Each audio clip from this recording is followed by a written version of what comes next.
तानंग फाट्यावर भीषण अपघात, कारची डंपरला जोरदार धडक, ग्रामविकास अधिकारी जागीच ठार.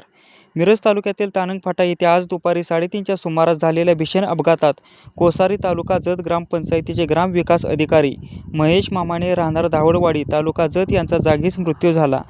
या घटनेमुळे धावडवाडी गावासह परिसरात शोककळा पसरली आहे. मिळालेल्या माहितीनुसार महेश मामाने हे त्यांच्या MH18T0245 क्रमांकाच्या कारमधून प्रवास करत असताना रत्नागिरी-नागपूर राष्ट्रीय महामार्गालगत असलेल्या तानंग फाटा परिसरात भरधाव कारने प्रथम रस्त्यालगतची संरक्षण भिंत तोडली आणि त्यानंतर पुढे उभ्या असलेल्या डंपरला पाठीमागून जोरदार धडक दिली. धडक इतकी भीषण होती की कारचा पुढील भाग पूर्णपणे चेंदामेंदा झाला. या भीषण अपघातात महेश मामाने यांचा जागीच मृत्यू झाला. विशेष म्हणजे हा संपूर्ण अपघात परिसरातील CCTV कॅमेऱ्यात कैद झाला असून अपघाताची तीव्रता स्पष्टपणे दिसून येत आहे. घटनेची माहिती मिळताच स्थानिक नागरिकांनी घटनास्थळी धाव घेतली. पोलिसांनी घटनास्थळी पोहोचून पंचनामा केला असून पुढील तपास सुरू आहे.